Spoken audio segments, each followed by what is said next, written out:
Our final topic today, guys, is about AI. AI kind of stole the headlines at the beginning of last week. DeepSeek. And then, with DeepSeek, I know, we had the tragedy over the Potomac with the airline and the helicopter. That's crazy. There's one after another, guys. Yeah, I don't want to talk about that in detail, but until that point in the week, AI was taking over the conversation huge.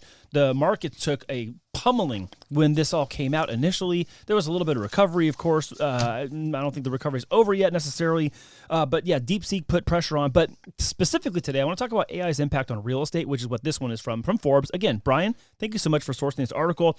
I want to talk about what people should expect on the good and the bad side of AI helping you in real estate and mortgage. So can we kind of talk about some of these things by section? Like the first one, they said enhancing data-driven decision processes.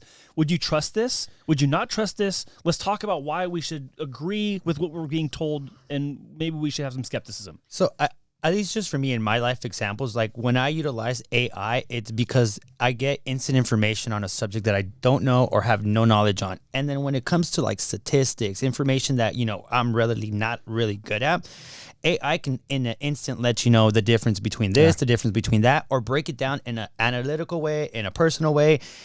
So it really gives you that personalized, point of view, that personalized touch, or that personalized experience whenever you're searching or you're utilizing AI for anything. And that's asking it the right questions, right? I mean, we've had AI for a long time, guys. We've had AI when it comes to Google. It's a Google search. It's just going to send you in the right direction. The only bad thing about that, it just goes all over the place. It gives you ads. It gives you all this stuff. So you're wasting a lot of time. Whereas when you're going to these ChatGPT, Gemini now turned to Proxy, all these good things will actually lead you and guide you in the best direction possible, right? And just like anything else, our cell phones have been AI since forever. Since I remember I used to have that little brick phone or that big phone that that thing was a weapon. That thing was a weapon. That thing was like a boomerang, boom, it would come back to you. And then it started with the flip phone, right? And then we started getting, Apple. Well, what people don't understand, AI right now is so new, and it's going to just get way better as you utilize the tool. Our iPhones weren't that great in the beginning. But as soon as we started putting the information into it, it just gets better and better. It starts understanding your algorithm, what you're searching for, what you like, and it just starts customizing to your likes. I think, bringing it back to like the whole real estate perspective, I think it's a great tool to get started. It's Absolutely. a great sort of start, asking the questions that, maybe you're not ready to ask a professional because you're not well informed about it. And then sometimes you're like, I don't know. I don't want to ask a dumb question, so I should probably not ask it at all. But with the AI, you're able to ask virtually anything you want, however you want, and learn, through whatever way that you're asking, and then say, oh, okay, I have a good enough idea, which I now could build on this, and then go and talk to that professional and not feel like you're getting sold, like you're getting misled, because you have some sort of prior knowledge that you're able to build on to be like, hey, well, I knew that happened, but I didn't know to that extent. Yeah. So, Memo, as I was reading through this one, I actually thought of you in this section specifically because of something you've been saying. So, and I know you don't know this, so this is coming out of left field for you. So, by analyzing market trends, neighborhood statistics, and rental demand, AI tools pinpoint opportunities in prime locations.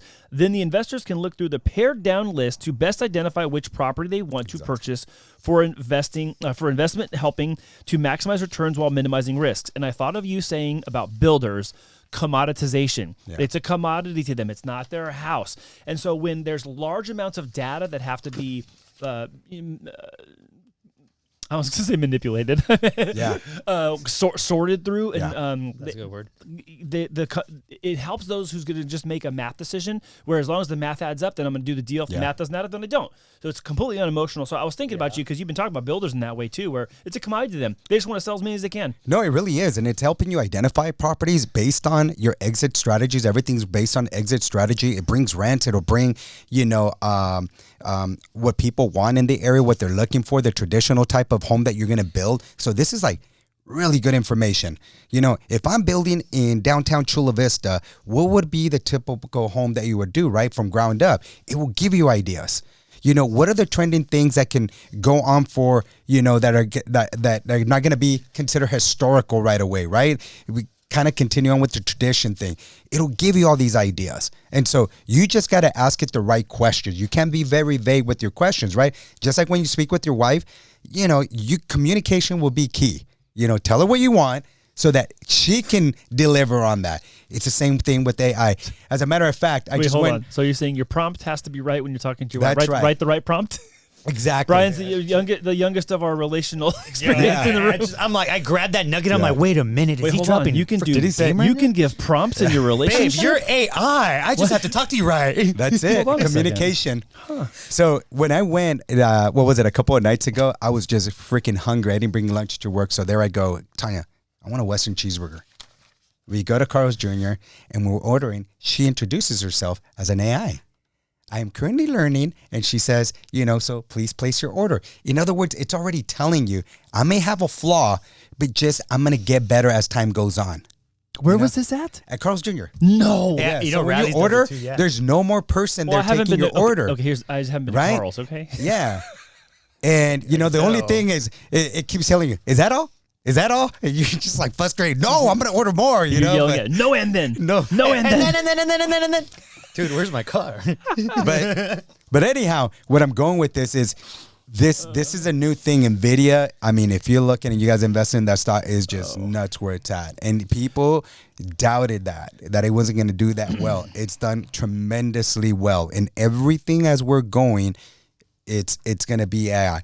Yeah, is there concern? And a lot of people are concerned that can take over a lot of jobs. It can replace people. Not for certain things. Not for certain things, right? Where humans are always going to be needed.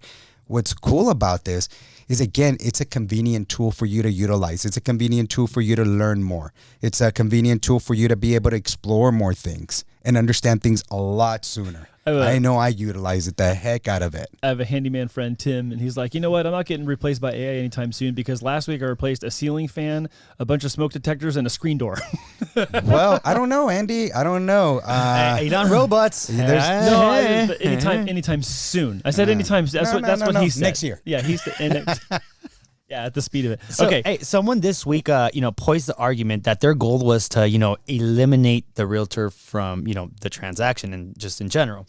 And to me, that was a little bit, far-fetched. It's really difficult to, eliminate that part of the industry, which I feel that, at the end of the day, we can go all in on the data, go in on the internet. But in these types of transactions, I feel you still need that trust factor, human interaction with the person to hold their hand so that they can't blame it on the AI, which then turns to themselves blaming it. They can have an exit strategy to say, well, you told me, I trusted you.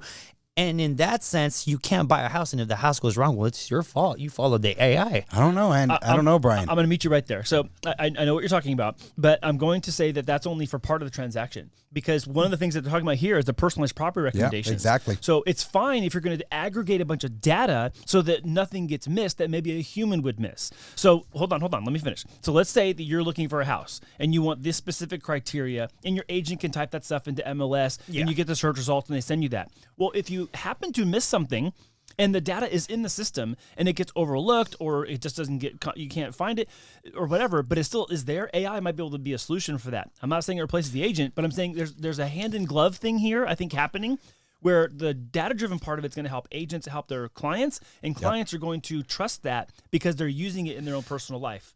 Oh, 100%. I agree with you 100%. On the contrary, I feel that the agents that utilize and mesh good with the AI are only going to become more valuable because of the fact that they're going to be able to have more capacity because of the systems that they take in place. But the ones that are vulnerable are the other outside, businesses that are connected to real estate that are very data dependent, that are very systematic, that can be, quote unquote, not replaced, but innovated by, implementing AI and having better systems. Yeah. I mean, check this out also. On top of that, let's just add another layer, which is I found pretty cool with this article. But it says AI role in property management and fraud detection. That's freaking awesome, right? When it's telling you AI helps detect fraud, authorized short-term rentals and zoning violations by identifying suspicious patterns in the data. That's pretty cool. Most people that go into and they want to rent, they can put this information in there, ask the proper questions again, and they're going to get the right rules.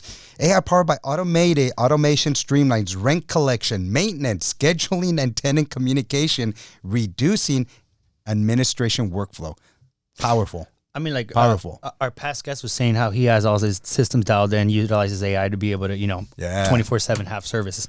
So then we go to the future impact of real estate, right? AI is improving efficiency across the industry from customer service to risk management. Come on, guys. I think there's going to be a large contingency of the pieces of this process that are going to have AI aids or AI replacement for, but it is also going to take time because to your point earlier, like, you know, if it's garbage in, it's garbage out. Yeah. So what we feed it over the course of teaching the model what to do and why to do it and what scenarios to look for, there are, I'm not going to say thousands, there are hundreds of contingency elements of a escrow, of an escrow. Yeah. It could be a broken faucet. It can be, a lien on the title. It could be the name on the driver's license doesn't match the name on the bank account, which is different than the Social Security because it's misspelled. Like, there's all sorts of other things it's going to have to like pick up on that we as humans recognize. Oh, it's still the same person, but it's not the same reference to the person. So that's going to be a little more on the horizon, but I think it's really going to help with workflow, possibly. I don't think it's going to reduce costs. I know that's one of the arguments that they're saying that could be good for AI. I think that's just, they're trying to pitch this. Here's why. If you can do it for cheaper and you don't have to change your price tag, they're just going to do that and scrape the margin. I don't trust that people are going to go, oh, we have AI now, so it's going to be only half the price for your title. No, it's not. We got AI. They're going more now. They're going to charge the same. They're going to charge the same price because ultimately, I think what's going to happen is until the policy and the rule changes, there's still going to be a person, a licensed person, or a person who's got a certification to be responsible for signing off on certain things. So there's still going to have to be some, let's say, authority or supervisorial. So is that what's the word? A supervisor looking over whatever is being done to kind of authenticate, okay, yeah, this is valid, that's not valid, this is valid, this is valid. So there's a lot more I think that has to get shaken out in this whole topic. I mean, Andy, real estate is evolving fast with AI. Oh, yeah, that's why I brought it up. Like this one's important because it's going to change what 2025 looks like. It's going to allow you to do a lot more, like right? So much more. And the thing is, are you keeping up with it? Well, are you actually asking me? No, I'm just saying, like, I don't feel like I am. I don't feel like any of us really are. Just the true, like Brian said, there's some people that's what they're driven by and they're utilizing, and you can see them there, top peak of their market, not peak, but they're top of their market. Yeah, there's something called, there's a chart that's called the law of diffusion of innovation. And my friend Matt and I used to talk about this all the time. And it's basically a bell curve. And it says like there's the early adopters. And like right now we're in this early adopters. Yeah. Like the first 5% through the door. Like when the big flat screen TV came out and they were $20,000, not everyone had them. Now that, so anyways, the whole idea of law of diffusion of innovation is that over time, a larger and larger part of the population uses the thing. We can look back and look at laptops, iPhones, internet, right? So there's always like those kind of first through the door people. I think that's where we're in that first through the door season right now. How would it look? Yeah, and how would it look like, Andy, if you can predict the best, if you're a realtor and you can predict the best deals in your market? Like, what would that look like? The advantage is going to lie in the hands of the people who are understanding what it is and are positioning themselves to figure out how to work with it and not be replaced by it. Yeah. I mean, we were talking about with AI, one of our friends, close friends, Chris, I'll just say that. Chris, he developed the software and he's been working with software engineers where he does wholesaling, he does rebuilding. He's going nationwide with this platform where he's connecting people's electricity bills and everything into a system to identify homeowners that are not paying certain things on time where they're potentially going to have to be in the market.